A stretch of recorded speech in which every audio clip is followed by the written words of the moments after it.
Hi, thank you for joining me today on this podcast entitled From Dreams to Actions, where we discuss business goals, promoting positive energy, and following your dreams.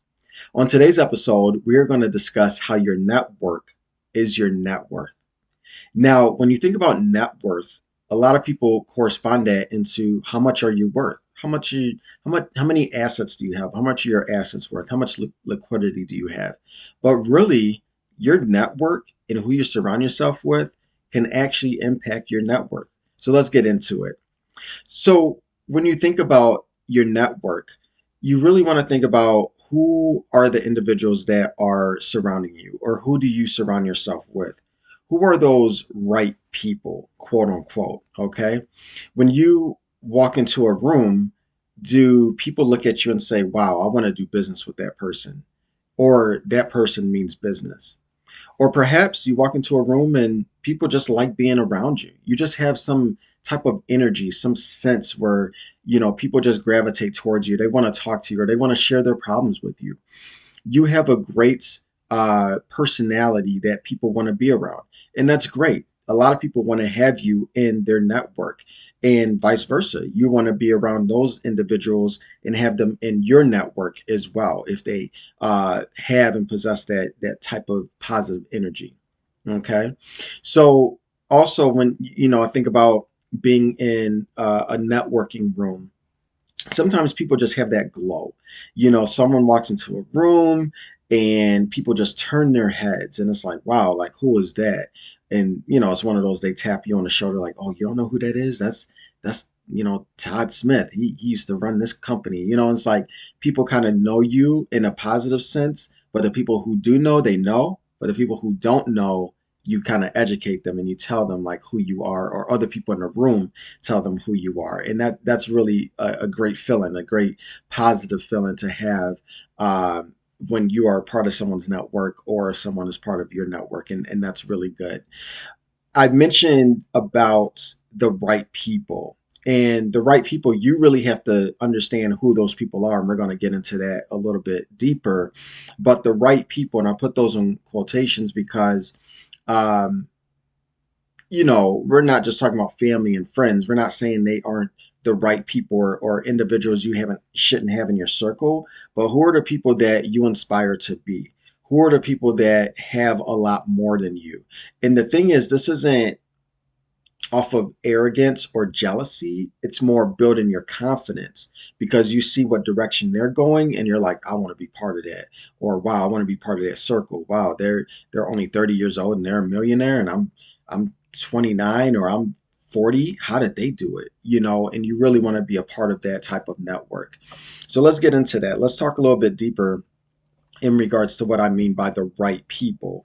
Okay, so let me give a couple of examples. I'll talk about school, people who start a business, real estate investors, millionaires, and the list goes on.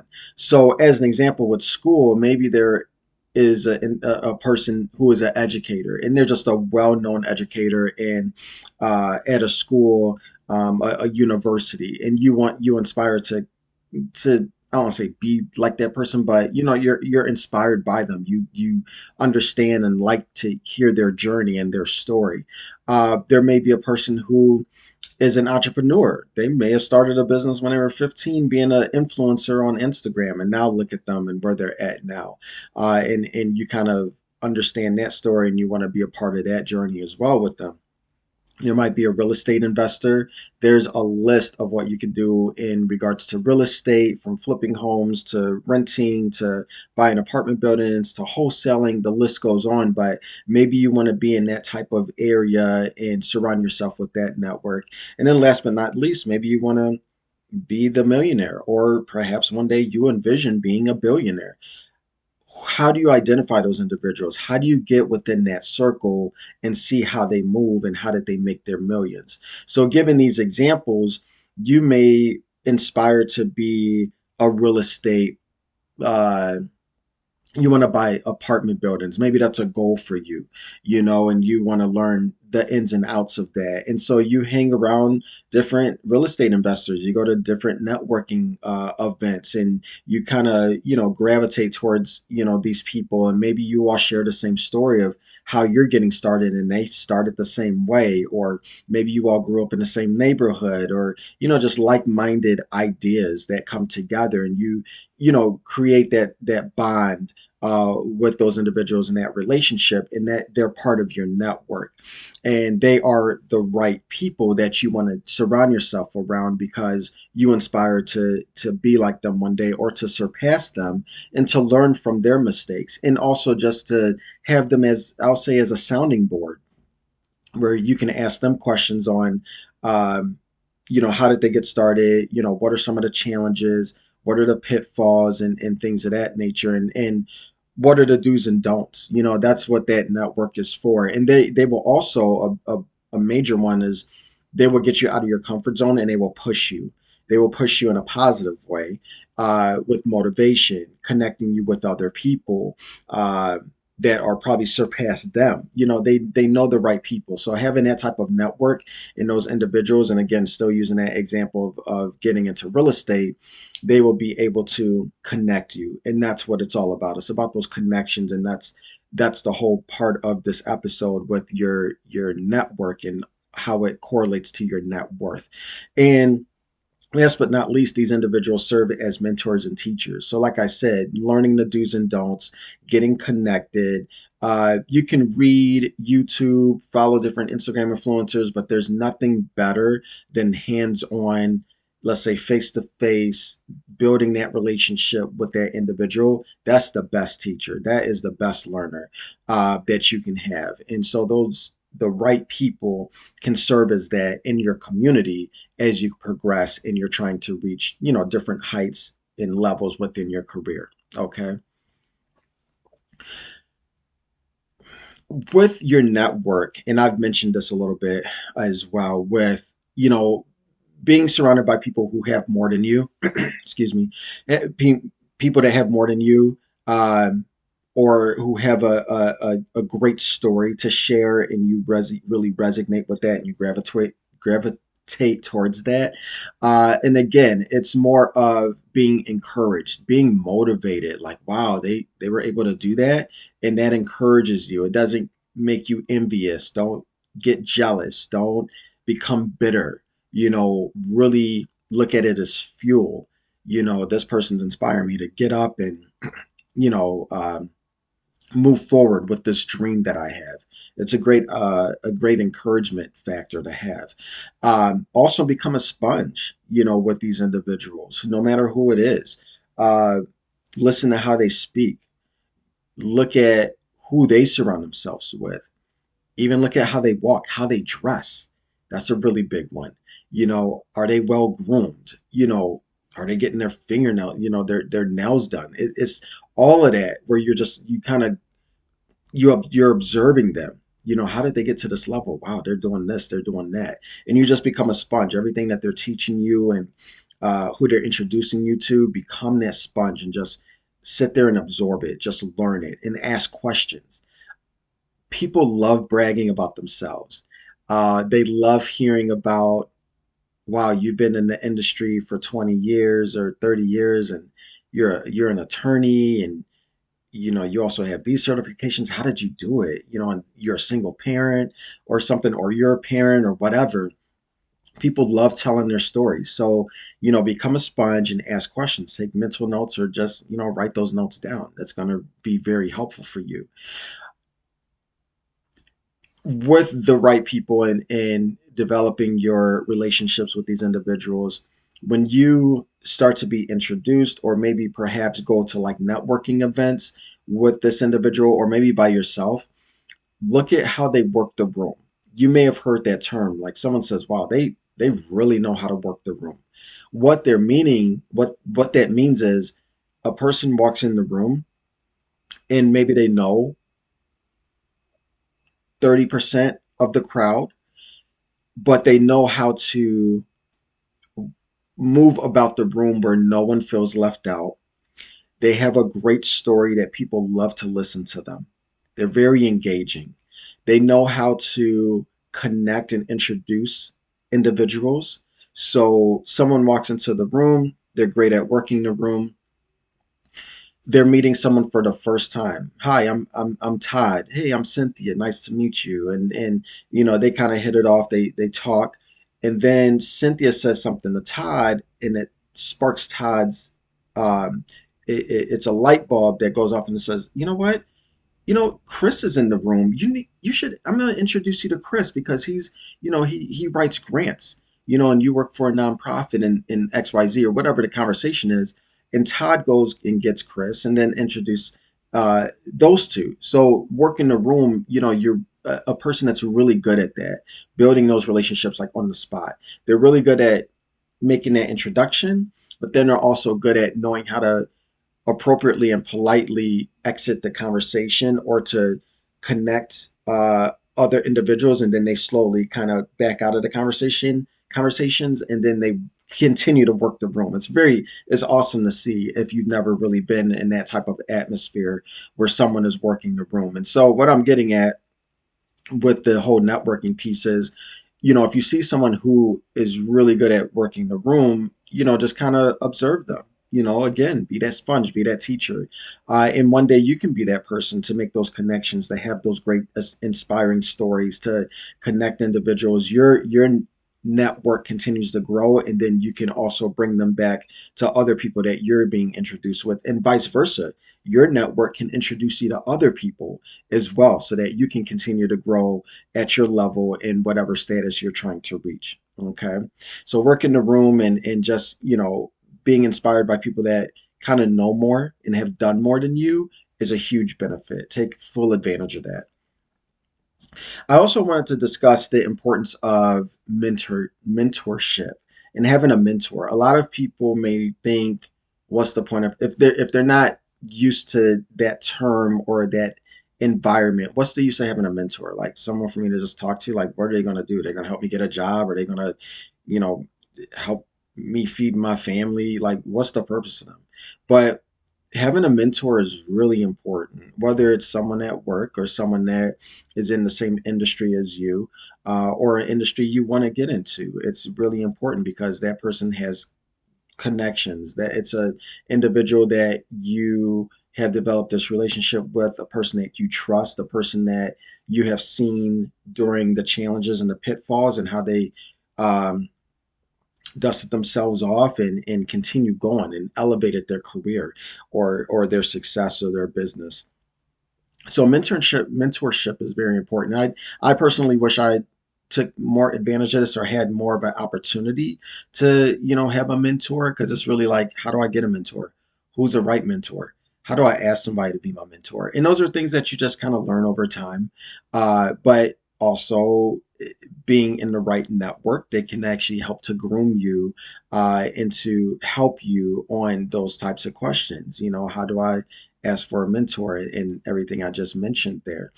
But having a mentor, I wish I had that at an earlier stage in my life. But I would like to say I do have mentors.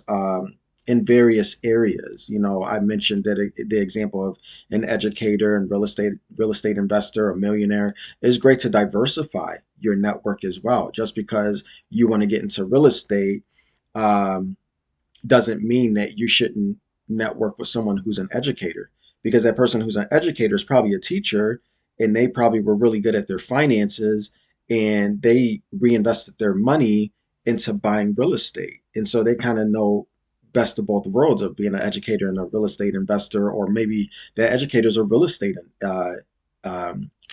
agent, and they can work with you and tap you into other people. So diversifying your network is very important too, and I think that's where the whole mentorship comes into place. And again, they're the teachers, the guidance, the sounding board. When you're stuck with a situation or a decision to make. I've done this plenty of times with a job offer.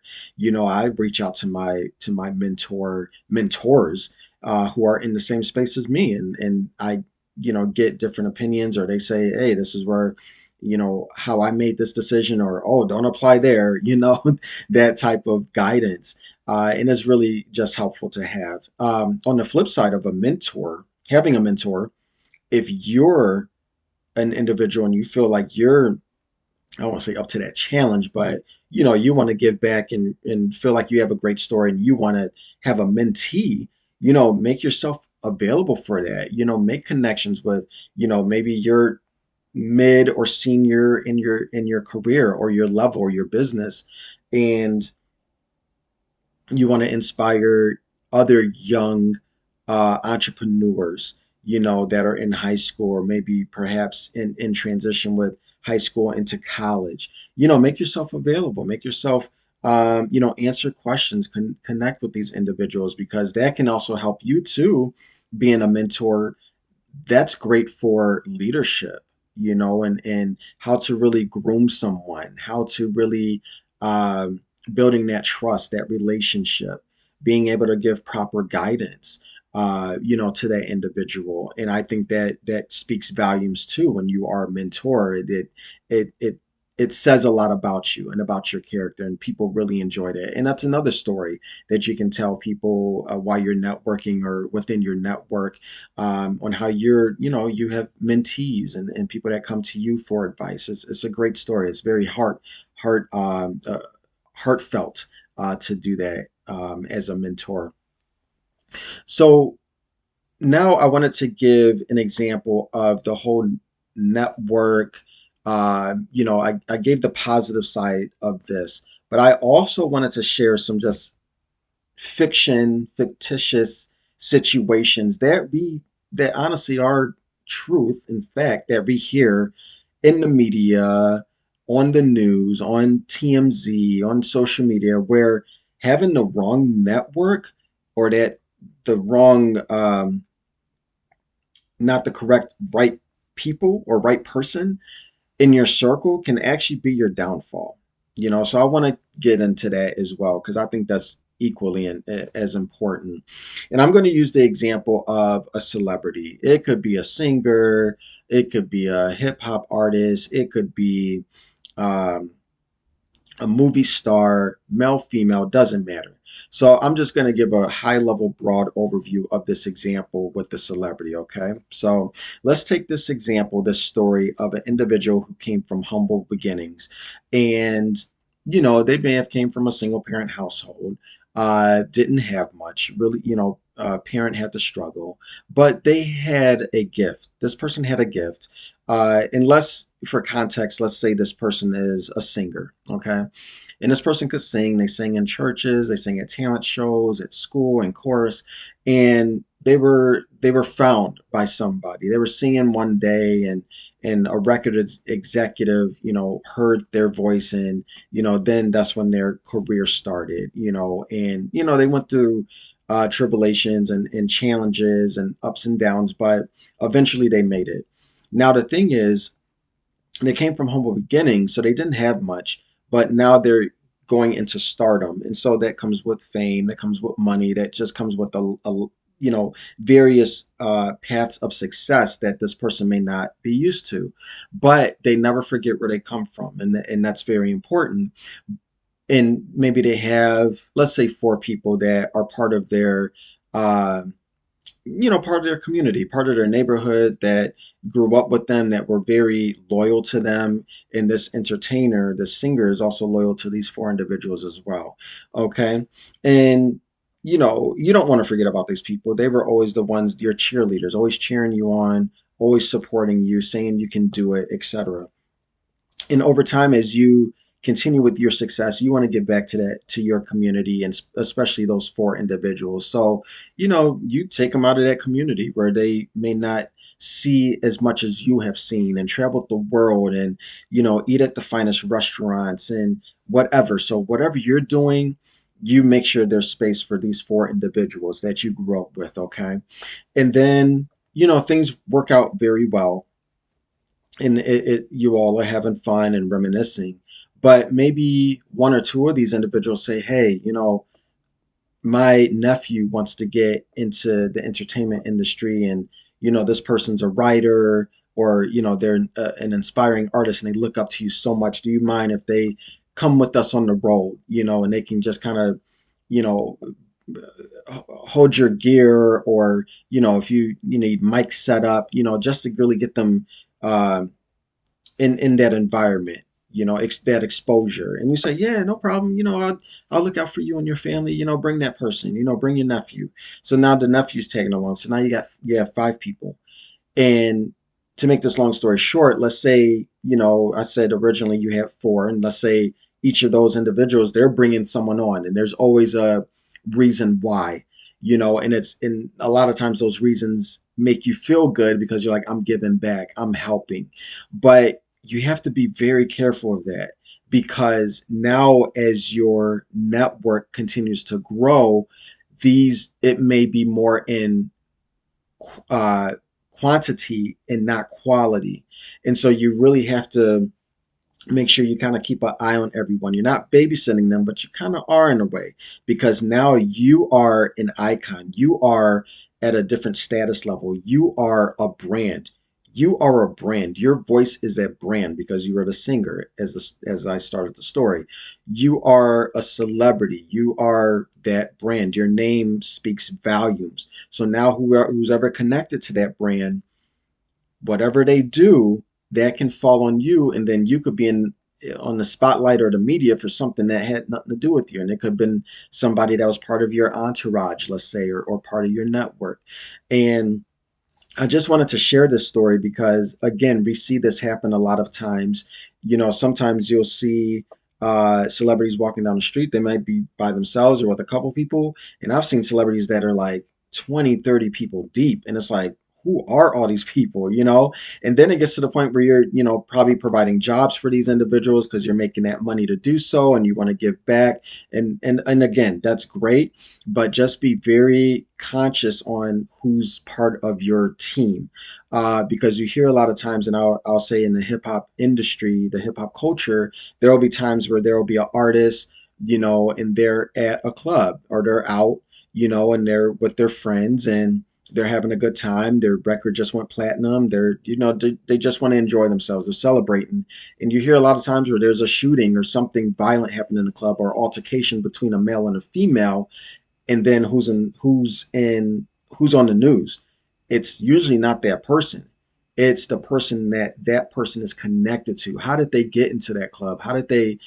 Who were they celebrating with? Oh, it was this artist. So now your face is on the news, you're on, social media, and you didn't have anything to do with it, but because you brought this person with you who's part of your entourage, now that could be your downfall. And that can cost a lot of money. That can cause a lot of legality situations. You could be in jail, in prison. It happens all the time. So just kind of wrapping this part up, again, your network is your net worth, and your net worth, you want to continue to grow, continue to elevate, continue to expand, but make sure the people that you do have in your network are quality. And these are individuals who want to push you, who want to continue to see you grow, and motivate you into the right path. Because the opposite, there could be that one person out of those 25 people in your entourage now, that could be your downfall. They could be the jealous person, a person the same age as you, a person that's older than you, and sometimes it doesn't work out in the end, and sometimes it's not a happy story. So again, just wanted to share that with you, with just my thoughts on having a good network surrounding yourself and being able to elevate yourself as well for the future. So again, thank you for joining me on today's episode with your network being your net worth, and I hope you all enjoyed it. And always remember to follow your dreams.